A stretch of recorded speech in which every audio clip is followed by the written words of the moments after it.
ഇപ്പൊ നമ്മുടെ അമ്മമാരും പെങ്ങന്മാരൊക്കെ ആയിട്ട് നമ്മൾ ഫാമിലി ആയിട്ടൊക്കെ ഇങ്ങനെ യാത്ര ചെയ്യുമ്പോൾ ഇതുപോലെയൊക്കെ ഉള്ള ഒരു ഇത് കാണുമ്പോഴത്തേക്കും നമുക്ക് മനസ്സിനുണ്ടാവുന്ന ഇതെല്ലാം ആളുകൾ സഞ്ചരിക്കുന്ന കുട്ടികള്, നമ്മുടെ സഹോദരിമാര്, അതുപോലെ തന്നെ വൃദ്ധരായിട്ടുള്ള രോഗികളെല്ലാം സഞ്ചരിക്കുന്ന ഒരു പ്രധാന ജനസഞ്ചാര പാതയാട്ടോ ഇത്.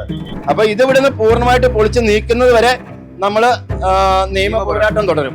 അതിന് നഗരസഭ അധികാരികളും നഗരസഭ ഉദ്യോഗസ്ഥരും മുൻ ഭരണസമിതി എല്ലാം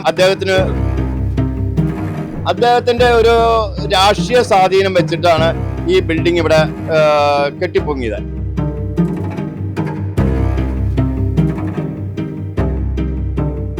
നമസ്കാരം. പെട്ടിക്കട നീക്കി റവന്യൂ ഭൂമി കയ്യേറി അനധികൃതമായി കെട്ടിടം നിർമ്മിച്ചു. പാലാ നഗരത്തിലെ റിവർ വ്യൂ റോഡരികിലാണ് ഇത്തരത്തിൽ സ്ഥലം കയ്യേറി അനധികൃതമായി കെട്ടിടം നിർമ്മിച്ചത്. ഈ കെട്ടിടം പൊളിച്ചു നീക്കണമെന്ന് പാലാ നഗരസഭാ സെക്രട്ടറി ഉത്തരവിറക്കി 8 മാസമായിട്ടും യാതൊരു നടപടിയും സ്വീകരിക്കുന്നില്ല. ഇവിടെ പ്രവർത്തിച്ചിരുന്ന ഒരു മൊബൈൽ ഷോപ്പിന്റെ പ്രവർത്തനം നിർത്തലാക്കിയിട്ടുണ്ട്. ഇപ്പോൾ ഈ പ്രദേശം ഒരു സാമൂഹ്യ വിരുദ്ധരുടെ കേന്ദ്രമായി മാറിയിരിക്കുകയാണ്. സംരംഭകരായ അജി മാർക്കോസ് ആണ് ഈ അനധികൃത കയ്യേറ്റം പുറത്തു കൊണ്ടുവന്നത്. ഇതെങ്ങനെയാണ് ഇതൊരു കയ്യേറ്റമാണ് നിങ്ങൾ അതിനകത്ത് പ്രതികരിക്കാൻ അല്ലെങ്കിൽ നിയമപരമായിട്ട് മുന്നോട്ട് പോകാനുള്ള കാരണം? ഞാൻ മൊബൈൽ പാർക്ക് എന്ന് പറഞ്ഞ പ്രസ്ഥാനത്തിൻ്റെ ചെയർമാനും ആ സ്ഥാപനത്തിൻ്റെ ചീഫ് ടെക്നീഷ്യനുമാണ്. അപ്പോൾ ഇവിടെ ഈ ബിൽഡിങ്ങിൽ മൊബൈൽ പാർക്ക് എന്ന് പറഞ്ഞിട്ട് പേരിൽ ഒരു പ്രസ്ഥാനം വന്നു കഴിഞ്ഞപ്പോൾ എൻ്റെ ശ്രദ്ധയിൽപ്പെടുകയുണ്ടായി. അപ്പോൾ ഈ മൊബൈൽ പാർക്ക് എന്ന് പറഞ്ഞ പ്രസ്ഥാനത്തിന് ഓൾറെഡി പേറ്റൻ്റുള്ള എനിക്ക് അവകാശപ്പെട്ട പേറ്റൻ്റാണ്. അപ്പോൾ എൻ്റെ പേരിൽ ബ്രാൻഡ് നെയിമിൽ അങ്ങനെ ഒരു സ്ഥാപനം വന്നു കഴിഞ്ഞപ്പോൾ ഞാൻ ഇവരോട് ഈ പേര് മാറ്റണമെന്ന് ആവശ്യപ്പെടുകയുണ്ടായി.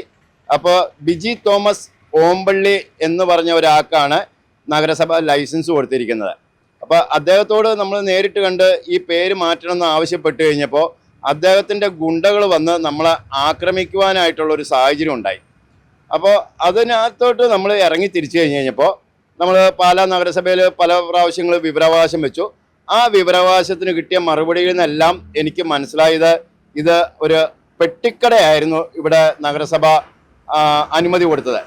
ഈ പെട്ടിക്കടയുടെ മറവിൽ ഏകദേശം 580 സ്ക്വയർ ഫീറ്റ് ഇവിടെ ഈ കെട്ടിടം, ഈ ബിൽഡിംഗ് ഇങ്ങനെ കെട്ടിപ്പൊക്കി. അപ്പോൾ അങ്ങനെ നമ്മൾ വീണ്ടും വിവരാവകാശം വെച്ച് കഴിഞ്ഞപ്പോഴത്തേക്കും എനിക്ക് മനസ്സിലായത് ഇത് ഒരു അനധികൃതമായിട്ട്, അതായത് ഈ ബിജി തോമസ് ഓമ്പള്ളി എന്ന് പറഞ്ഞു കഴിഞ്ഞാൽ അദ്ദേഹത്തിൻ്റെ ഒരു രാഷ്ട്രീയ സ്വാധീനം വെച്ചിട്ടാണ് ഈ ബിൽഡിംഗ് ഇവിടെ കെട്ടിപ്പൊങ്ങിയത്. അതിന് നഗരസഭ അധികാരികളും നഗരസഭ ഉദ്യോഗസ്ഥരും മുൻ ഭരണസമിതി എല്ലാം അദ്ദേഹത്തിന് കൂട്ടുനിന്നു. ഇതിപ്പോ ശരിക്കും ആളുകളൊക്കെ നടന്നു പോകുന്ന പ്രധാന ഒരു വഴിയാണല്ലോ ഇത്. പാലാ റിവർ വേ റോഡും ഈ പുറയിൽ കാണുന്ന പാലാ താലൂക്ക് ഹോസ്പിറ്റലും തമ്മിൽ ബന്ധിപ്പിക്കുന്ന ഒരു പ്രധാന ജനസഞ്ചാര പാതയാണ് ഈ വഴി. അത് കയ്യേറിക്കൊണ്ട് തന്നെയാണ് ഏകദേശം 5 അടി വീതി ഉണ്ടായിരുന്ന വഴി ചുരുങ്ങി ഏകദേശം 1.5 അടിയായിട്ട് അവിടെ ചുരുങ്ങിയിട്ടുണ്ട്. 1.5 അടിയായിട്ട് ആ വഴി അവിടെ ചുരുങ്ങിയിട്ടുണ്ട്. അപ്പോൾ നമ്മുടെ ആവശ്യം എന്താണെന്ന് വെച്ച് കഴിഞ്ഞാൽ ഇത് ബിൽഡിംഗ് ഇവിടുന്ന് നിയമവിരുദ്ധമായിട്ട് കെട്ടിപ്പൊക്കിയ ഈ ബിൽഡിംഗ് ഇവിടുന്ന് പൊളിച്ചു മാറ്റി ഈ വഴി ജനസഞ്ചാര യോഗ്യമാക്കണം എന്നുള്ളതാണ് നമ്മുടെ ആവശ്യം. ആ പരാതി കൊടുത്തിട്ട് നഗരസഭ അധികാരികൾ അതിനകത്ത് നടപടി സ്വീകരിക്കാണ്ട് വന്നു കഴിഞ്ഞപ്പോൾ കേരള ഹൈക്കോടതിയിൽ WPC 3854/2026 ആയിട്ട് നമ്മളൊരു റിട്ട് ഫയൽ ചെയ്തു.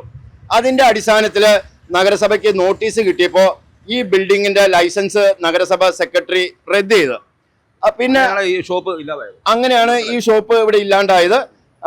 അതുപോലെ നഗരസഭ സെക്രട്ടറി ഇത് പൊളിച്ചു മാറ്റണമെന്ന് പറഞ്ഞു ഉത്തരവിറക്കിയിട്ടുണ്ട്.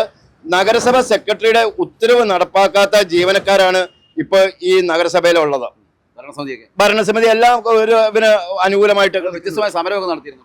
സമരം നമ്മൾ ജനുവരി 26 നമ്മൾ ഇതിൽ പ്രതിഷേധിച്ച്, ഈ നടപടി വൈകുന്നതിൽ പ്രതിഷേധിച്ച് നമ്മൾ ശവപ്പെട്ടിയിൽ ഒരു നിരാഹാര സമരം, ഏകദിന നിരാഹാര സമരം നമ്മൾ നടത്തുകയുണ്ടായി. അത് അന്ന് നമ്മൾ പ്രഖ്യാപിച്ചായിരുന്നു ഇതിനൊരു തീരുമാനം ഉണ്ടായില്ലെങ്കിൽ നമ്മൾ മരണം വരെ നിരാഹാര സത്യാഗ്രഹം ഉണ്ടാവുമെന്ന് അന്ന് പ്രഖ്യാപിച്ചതാണ്. ഈ നടപടി വൈകുന്നതിൽ പ്രതിഷേധിച്ചുകൊണ്ട് തന്നെ ജൂലൈ 20 നമ്മൾ നഗരസഭാ കാര്യാലയത്തിന് മുന്നിൽ മരണം വരെ നിരാഹാര സത്യാഗ്രഹം ഉണ്ടാവും. ഇതെല്ലാം ആളുകൾ സഞ്ചരിക്കുന്ന കുട്ടികൾ, നമ്മുടെ സഹോദരിമാർ അതുപോലെ തന്നെ വൃദ്ധരായിട്ടുള്ള രോഗികളെല്ലാം സഞ്ചരിക്കുന്ന ഒരു പ്രധാന ജനസഞ്ചാര പാതയാട്ടോ ഇത്. ഇവിടെ കിടക്കുന്ന കണ്ടില്ലേ മദ്യക്കുപ്പികൾ അതുപോലെ തന്നെ ഗർഭനിരോധന ഉറകള്, അതുപോലെ തന്നെ അങ്ങോട്ടൊക്കെ നോക്കിയാൽ കാണാം ഇവിടെ ആരോ രാത്രിയിലൊക്കെ കിടപ്പുകാരുണ്ടെന്ന് തോന്നുന്നു, സ്ത്രീകളാന്ന് തോന്നുന്നു. അപ്പൊ ഈ അവസ്ഥയിൽ കൂടി ഈ ഇതിൽ കൂടിയൊക്കെ ഇങ്ങനെ ആൾക്കാർ സഞ്ചരിക്കുമ്പോൾ ഇപ്പൊ നമ്മുടെ അമ്മമാരും പെങ്ങന്മാരൊക്കെ ആയിട്ട് നമ്മൾ ഫാമിലി ആയിട്ടൊക്കെ ഇങ്ങനെ യാത്ര ചെയ്യുമ്പോൾ ഇതുപോലെയൊക്കെ ഉള്ള ഒരു ഇത് കാണുമ്പോഴത്തേക്കും നമുക്ക് മനസ്സിനുണ്ടാവുന്ന ഒരു എന്താ പറയാ, നമ്മുടെ മക്കളുടെ മുമ്പിലൊക്കെ ഇതുപോലെയൊക്കെ കാണുമ്പോൾ ഉണ്ടാവുന്ന ഒരു ബുദ്ധിമുട്ടുകൾ അത് വലുത് തന്നെയാണ്.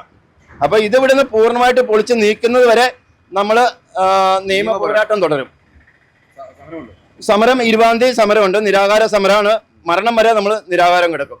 തീർച്ചയായും ഇത് ഈ നഗരത്തിൽ ഉപയോഗിക്കുന്ന ഒരു പ്രധാനപ്പെട്ട പാതയാണ്. ഇതോടെ തൊട്ട് മുന്നിലായി തന്നെ ഒരു ബസ് സ്റ്റോപ്പ് ഉണ്ട്. ഈ ബസ് സ്റ്റോപ്പിൽ നിന്നും ജനറൽ ആശുപത്രിയിലേക്കും മറ്റ് ബസ് സ്റ്റോപ്പിലേക്കും ബസ് സ്റ്റാൻഡിലേക്കും ഒക്കെ പോകുന്നതിന് വേണ്ടിയുള്ള റോഡാണ്. ഈ വഴി അരികിലാണ്, ഈ റോഡ് കയ്യേറിയാണ് ഇത്തരത്തിൽ അനധികൃതമായ ഒരു കെട്ടിടം നിർമ്മിച്ചിരിക്കുന്നത്. ഇപ്പം നിങ്ങൾ ഇവിടെ നോക്കിയാൽ കാണാൻ കഴിയും, നിരോധകളൊക്കെ ഈ കിടക്കുന്നു, മദ്യക്കുപ്പികളൊക്കെ ഉണ്ട്. അങ്ങനെ സാമൂഹിക വിരുദ്ധരുടെ ഒരു കേന്ദ്രമായി മാറിയിട്ടുണ്ട്. എന്നിട്ടും നഗരസഭാ അധികൃതർ യാതൊരു നടപടി എടുക്കുന്നില്ലെന്നുള്ളതാണ് വിചിത്രമായ കാര്യം. ഏതായാലും ഇതിൽ വലിയ പ്രതിഷേധം തന്നെയാണ് ഉയരുന്നത്.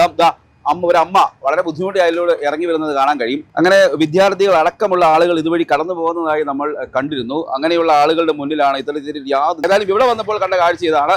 അജി മാർക്കോസ് എന്ന വ്യക്തി കുറേ കാലമായി അദ്ദേഹം ഇത്തരത്തിൽ നിയമ പോരാട്ടം നടത്തി വരികയാണ്. ഇതിനൊരു പരിഹാരം ഉണ്ടാകണം. വളരെ നാണക്കേടാണ് നഗരസഭയെ സംബന്ധിച്ചിടത്തോളം. ഈ കെട്ടിടം അനധികൃതമായി നിർമ്മിച്ച കെട്ടിടമെന്ന് സെക്രട്ടറി തന്നെ റിപ്പോർട്ട് നൽകിയതാണ്. എന്നാൽ ഇത് പൊളിച്ചു മാറ്റി ഇവിടെ സഞ്ചാരപ്രദമായി മാറ്റി മാറ്റണമെന്നാണ് എല്ലാവരും ആവശ്യപ്പെടുന്നത്. Cameraman ജിതിനൊപ്പം CR Shyam, Marunadan Malayali, Pala.